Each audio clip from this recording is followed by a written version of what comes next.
Hello, good afternoon. Many thanks for joining us here on GBC News. We're also live on GTV and streaming on our Facebook page, the Ghana Broadcasting Corporation. My name is Abdulhayi Mumin. This is News Hour.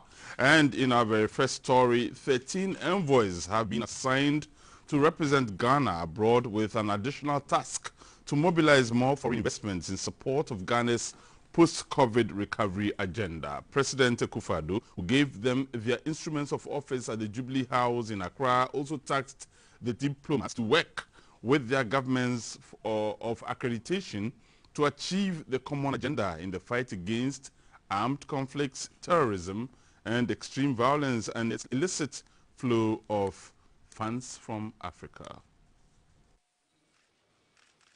At the brief ceremony at the Jubilee House, President Akufo-Addo administered 3 oaths: allegiance, secrecy, and office to the diplomats. As it is specially permitted by law.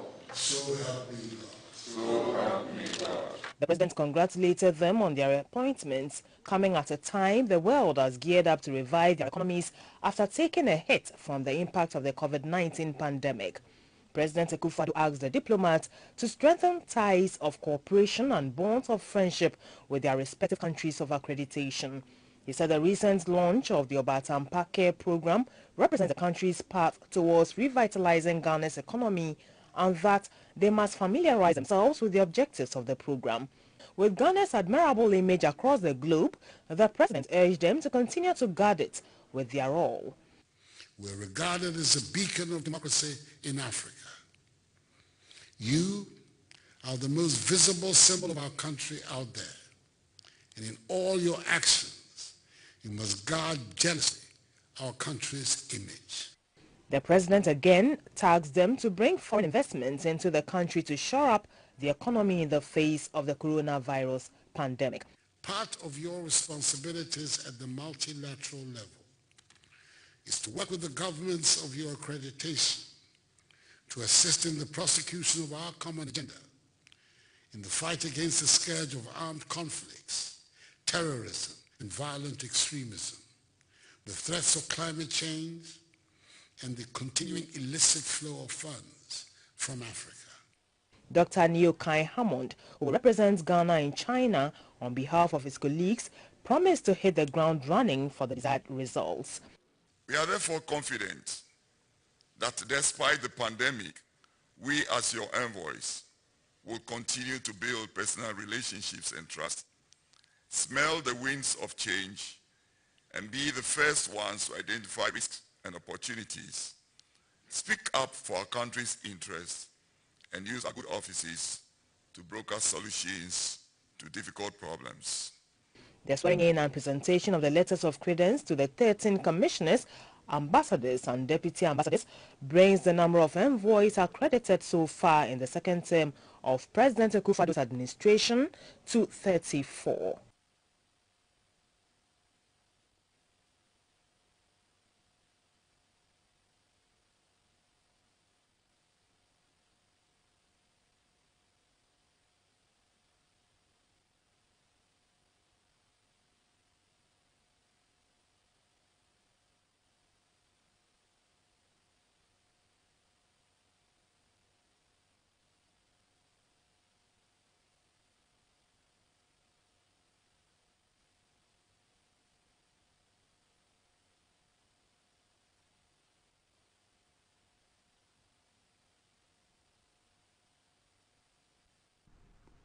The inoculation of the Johnson & Johnson COVID-19 vaccines are expected to end today in the hotspots of selected districts of the Greater Accra and Ashanti regions. Ghana received the Johnson & Johnson vaccines last month under the African Union's African Vaccine Acquisition Trust Initiative. A total of 177,600 doses of Johnson & Johnson vaccines are expected to be administered. The program manager and expanded program on immunization of the Ghana Health Service, Dr. Amponsa Chianu, is on the line to help us get a clearer picture of what has gone on so far. Thank you very much, Dr. Chianu, for accepting to speak with us here on GBC News. First of all, we do understand that the vaccination ends today for those hotspots, especially in Accra, Kumasi, and other areas. But tell us, so far, what are the reports you have received concerning the smoothness or otherwise of the process so far?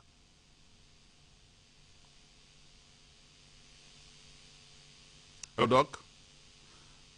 All right, we're trying to get Dr. Achanu on the line. Dr. Aponsa Achanu is in charge of the expanded program on immunization at the Ghana Health Service, and we're trying to get him to paint a picture for us as to how the vaccination has gone on so far, especially given the fact that today happens to be the last day for the mop-up of those hotspots in Accra and other parts of the country, especially Ashanti region.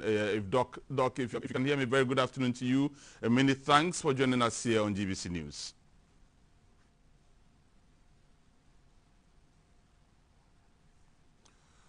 All right, I think we have to go to the next story and try and raise Doc on the line subsequently. And in other stories, the Vice President, Dr. Mahmoud Bawumia, is calling on all allied security agencies in the country and Africa to collaborate in the fight to stem the increasing activities of pirates in the country's territorial waters. At the Ghana Armed Forces Commanding Staff College graduation in Accra, Dr. Bawumia said terrorism and piracy are a major security threats in Africa, which will require collaboration at all levels and among respective countries to successfully clamp down on it.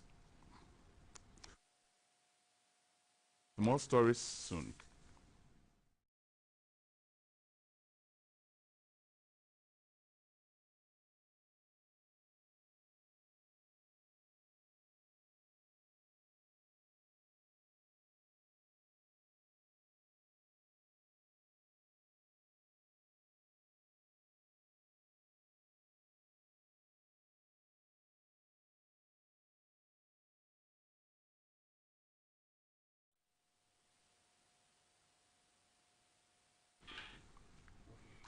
Right, welcome back. We'll now go to that earlier story where we did tell you about the inoculation of the Johnson & Johnson COVID-19 vaccines, which are expected to end today in the hotspots of selected districts of the Greater Accra and Ashanti regions. Unfortunately, we have been successful at getting Dr. Chanu, Dr. Mponsa Chanu, who is the program manager of the expanded program on immunization of the Ghana Health Service. He has joined us on the line right now. Doc, thank you very much. Finally, we can hear you. But first of all, you, I'm sure, have been following and receiving reports about the smoothness or otherwise of the process right now. What can you report to the rest of Ghana?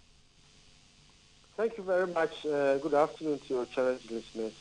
Unfortunately, I couldn't hear you well because there's a lot of echo. All I heard was my name.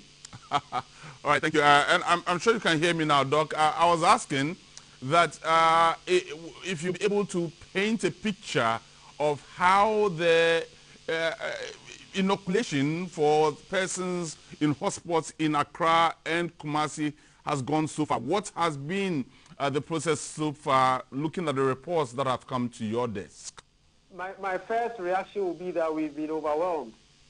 You will recall that when we did the Johnson & Johnson, we put across to the general public that based on our data and epidemiology of the disease, we had to narrow to some particular district because spreading it across board was not going to yield any fruitful results. It would be like just putting a drop of water in the ocean.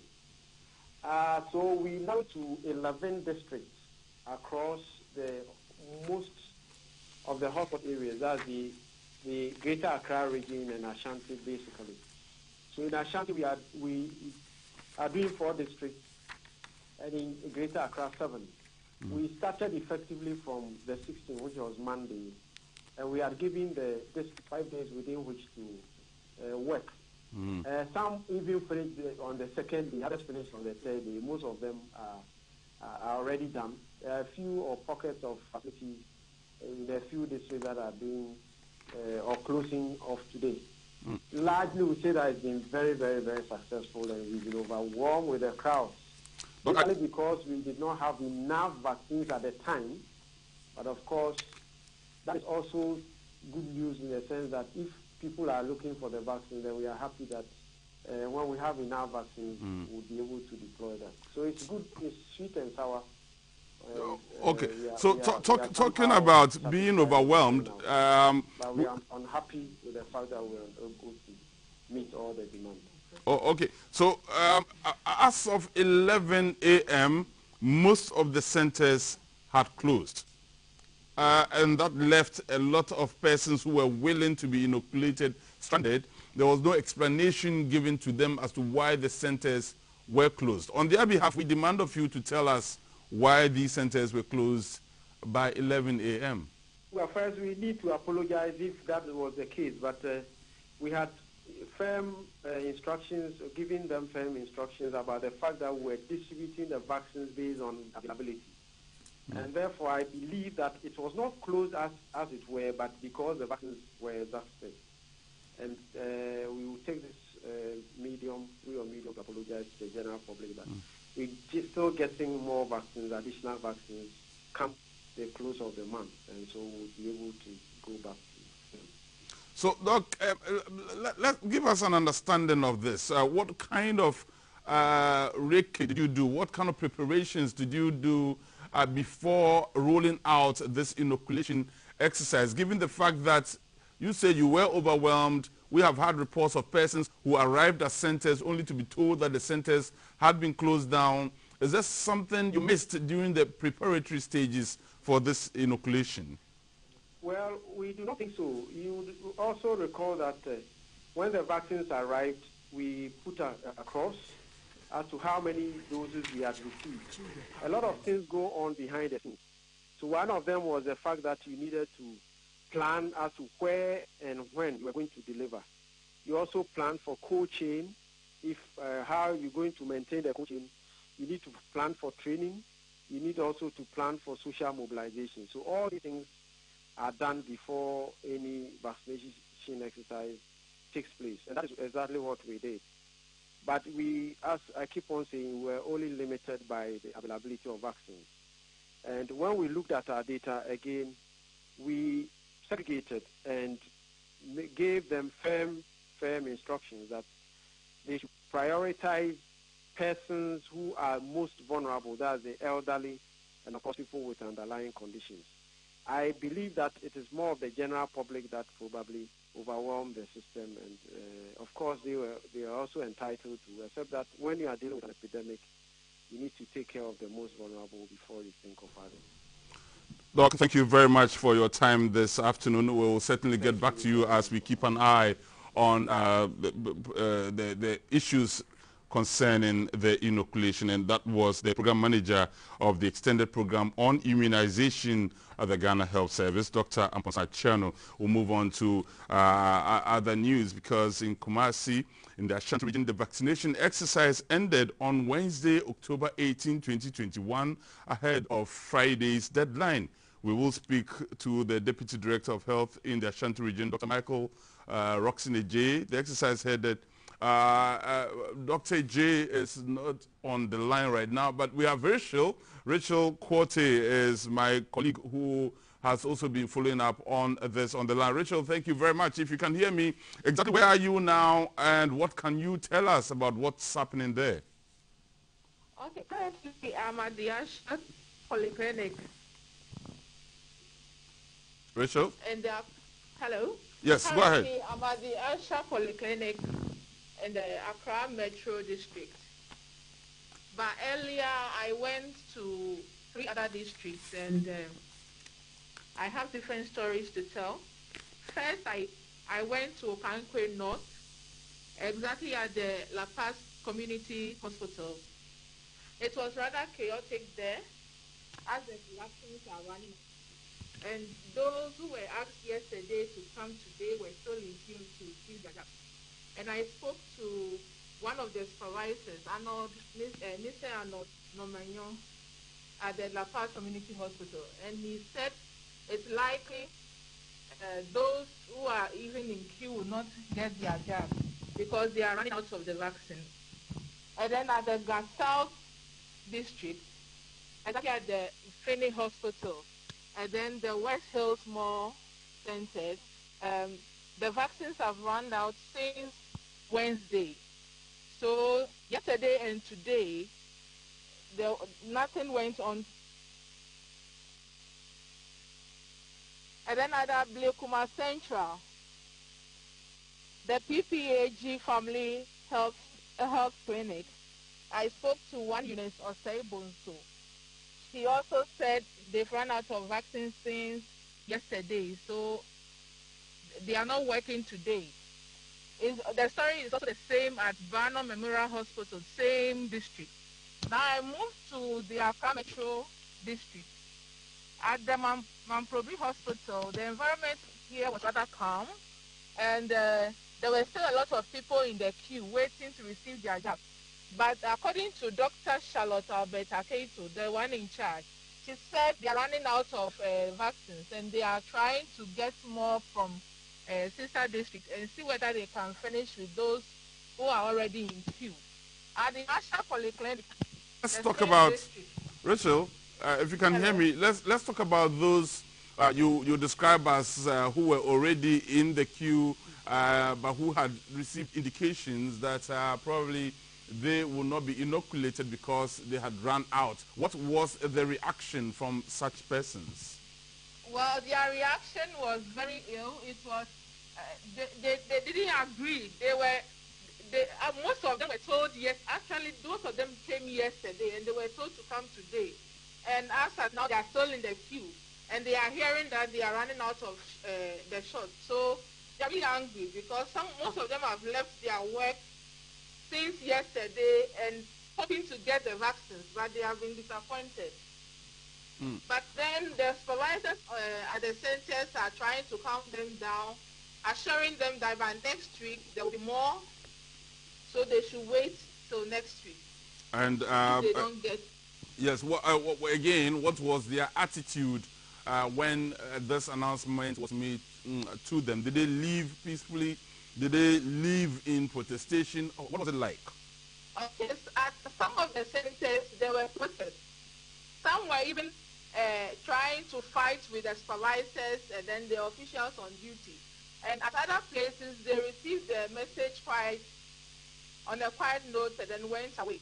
But some are still even at the center after the message has been given to them that they are running out of vaccine. All right, Rachel, thank you very much. They have refused to leave the centers, hoping to still get vaccinated before the close of day. Rachel, thank you. We'll be waiting for you to return safely to the newsroom where we look forward to seeing the full details of the story you have been following this afternoon. That was my colleague, Rachel Korte, who has been moving around Accra to find out the smoothness level or otherwise of the ongoing inoculation. I will take you to the Ashanti region, specifically in Kumasi, where the vaccination exercise ended on Wednesday, October 18, 2021, ahead of Friday's deadline. We will now speak to the Deputy Director of Public Health in the Ashanti region, Dr. Michael Roxon Ejay. Doc, thank you very much. We are grateful that you have found time to join us here at GBC. Very good afternoon to you. Hello, Doc. All right, so we are having some delays in the phone line there. We'll try and get Dr. On the line, Dr. Michael Roxon Ejay, the Deputy Director of Public Health in the Ashanti region. And the news is that in the Ashanti region, the vaccination exercise ended on Wednesday, October 18, 2021. We'll find out from Doctor what exactly went down in the Ashanti region. Dr. Michael Roxon Ejay, thank you very much for joining us here on GBC News.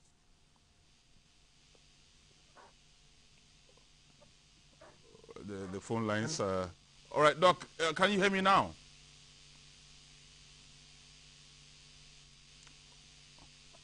All right, so we intend to get Dr. Michael Roxon Ejay on the line so he can explain to us how come in the Ashanti region the exercise ended way ahead of time. What accounted for that? Of course, we will also ask him to tell us what measures have been put in place to ensure that those who could not get inoculated get their vaccination as well. And so the Deputy Director of Public Health in the Ashanti region is Dr. Michael Roxton-Ajay. Is Doc on the line right now? Doc, very good afternoon to you.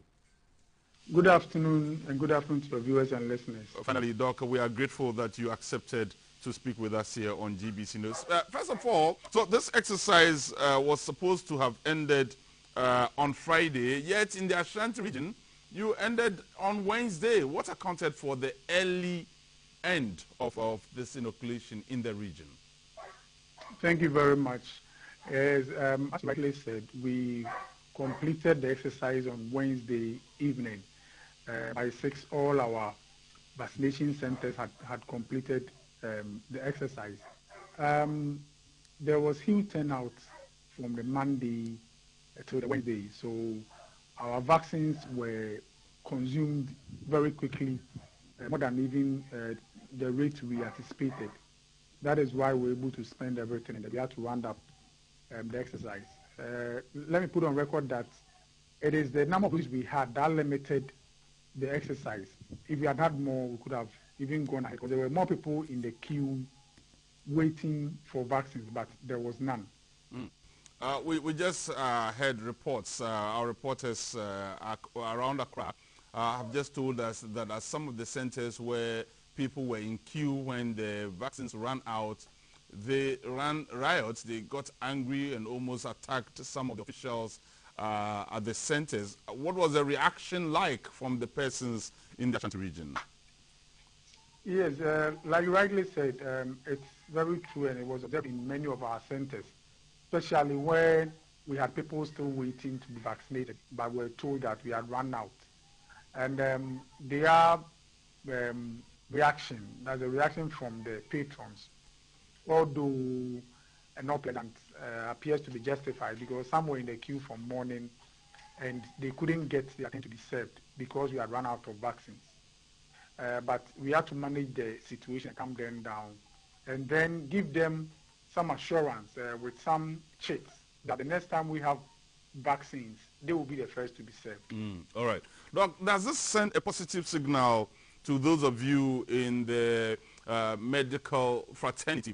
For example, in early March, when the first vaccines arrived, people were skeptical in taking the vaccine, but to the extent that now the queue, and that will even lead to a situation where you will run out of vaccines. Is that a positive signal that perhaps people are beginning to accept the fact that vaccination is a good thing? Yes, it's really positive, but I want us to delve a little deeper into it. You know, we have even other vaccines that people are supposed to come for, but they are not coming. Let me put on record that Sputnik V, the second dose, we have over 1,000 doses left. And the persons that these vaccines have been earmarked for are not coming. So why is it that they rush for J&J? Maybe because of the convenience J&J offers. It's a single dose. And people prefer that to probably the double dose. And the reason is that when we had the COVID shield, those who had the first dose, some are even yet to have the second dose. So the fact that you have, if you have to take a vaccine that is 2 doses, they feel they can be assured of a second dose. But this J&J being a single dose, once you get it, that is all. So that is partly one of the reasons for the clamor we saw or we've seen in the past few days. But for us, it's a learning curve for us that we need to also improve communication around the other brands, that is, be it Covishield, be it Moderna, or the other vaccines that are double doses. We need to really improve communication around it to make it very appealing to the public, as we did for the J&J. All right, Doc, that's all time will allow us. We are very grateful to you. Dr. Michael Roxton-Ajay is the Deputy Director of Public Health in the Ashanti region. He's been speaking to us concerning the vaccination in the Ashanti region, where they ran out of vaccines on Wednesday ahead of the Friday deadline. And he tells us it's because they were overwhelmed with the number of people who turned up to be vaccinated. We'll move on to other stories now because Vice President Dr. Mahmoud Bawumia is calling on all allied security agencies in the country and Africa to collaborate in the fight to stem the increasing activities of pirates in the country's territorial waters. At the Ghana Armed Forces Command and Staff College graduation in Accra, Dr. Bawumia said terrorism and piracy are a major security threat in Africa, which will require collaboration at all levels and among respective countries to successfully clamp down on it. It is the duty of the Ghana Armed Forces Command and Staff College to train its officers and allied officers in Africa in command and staff responsibilities. Due to its professional training, the college is now preferred military training college in Africa. At the 2020-2021 course 42 senior command and staff course graduation ceremony, 81 officers graduated. 60 of them are from the Ghana Armed Forces, with the rest from other African countries: the Gambia, Liberia, Benin, Sierra Leone, Nigeria, Tanzania, La Côte d'Ivoire and Togo. With the completion of the program, they have earned the Command's Pass Staff course. In the Master of Science in Defense and International Politics program, 21 regular students also graduated with their respective degrees. Some were drawn from the Education Service, Ministry of Information, Electoral Commission, National Security Council, and other private institutions. The Commandant of the College, Rear Admiral Moses Beck Balfour, said the college will continue to give quality training for personnel to play a key role in the country. He appealed for experts' action on the college's charter. In conformity with new directives from the Ghana Tertiary Education Commission, the college has between now and 2026 to get its charter to become autonomous. Failing that, the academic division of the college will become a faculty of the mentoring institution, in this case, GIMPA. If this happens, the integrated program of the college will be seriously undermined. However, in order to sustain the gains made so far, efforts are underway to ensure the charter is obtained before the deadline. While working towards the grant of the charter, the college is taking steps towards the introduction of a Master of Science degree in Security Studies, as well as a PhD program in Defense and International Politics. The Vice President, Dr. Mahmoud Bawumia, challenged the various security agencies to work together to counter threats of piracy and terrorism. As you are already aware, terrorism and piracy have become major security threats in Africa, and it will require collaboration at all levels and among our respective countries to completely eradicate it. This course has given you an excellent platform to share knowledge and experience in the fight against these emerging and pervasive threats. We at the strategic policy level will do all we can, but you are the professionals with the requisite skills and knowledge. I therefore charge you to work together with a common purpose as comrades confronting a common enemy. The overall Best Graduate Award in the Master of Science in Defense and International Politics class of 2021 went to Boachi Dankwa. The overall Best Award of the Senior Command and Staff Course 42 class of 2021 was Major Peter Frey of the Ghana Army. Dr. Bawumia also launched the African Journal of Defense, Security and Strategy, compiled and edited by the Ghana Armed Forces Command and Staff College. Other copies will be made available.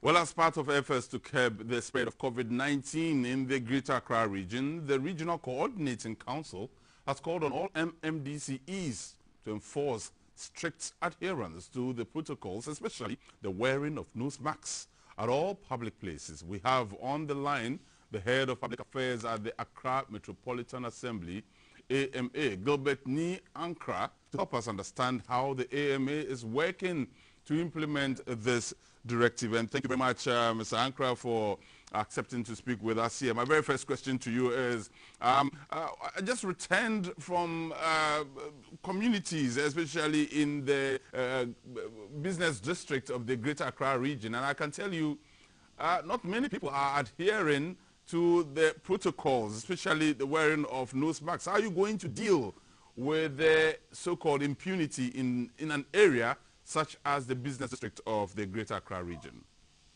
Thank you very much for the opportunity, and good afternoon to Terry. And just as you put it, ensuring that people adhere to the COVID-19 protocol is very, very important for us as an assembly, and efforts are being put in place to compel people to adhere to the protocol. Just this afternoon, the mayor of Accra met with security personnel within the metro to start with the means of intensifying enforcement. But prior to that, I can tell you that the community services department of the assembly, being the metro security department, had already begun some education and sensitization within the various communities in the central businesses to compel people to move in and then put on the mask. I can assure you that in the coming week, we are going to step up enforcement and then ensure that people who don't adhere are prosecuted. Okay, so but when you also move around Accra, the AMA catchment area in particular, you will find a lot of vulnerable people, persons who hardly can find anything to eat. Such persons obviously cannot afford to even buy nose masks for themselves on a daily basis. If you come across such persons, are you going to treat them the same as you would for everybody else? Let me that the assembly since the outbreak of COVID-19 had embarked on a couple of activities to the extent that we now nose masks to people who presume not be able to afford it. I can assure you that people within the central businesses now the cost of nose masks is nothing to prevent people from buying them. But as an assembly, I can also say that when we meet people who are not able to afford these nose masks, we have some stocks and would give it out to them. I can assure you on that angle. But the main focus is to ensure that we educate, sensitize them for people to really understand the need for adhere to the protocols, not only put on the nose mask and all that. All right, Ms. Ankra, just before we let you go, what are some of the punitive measures you would take against persons who may flout this law? Of course, as I told you, Mayor Daiki was quite clear that persons who fail to adhere to the protocol should be arrested by the police authorities. And in the coming weeks, I can assure you that we are going to step up in that direction. All right, Ms. Ankra, I think we'll need more time to delve more into this issue and the strategies that the AMA will employ to ensure that this directive is followed through with. Thank you very much for your time this afternoon. We'll take a break. When we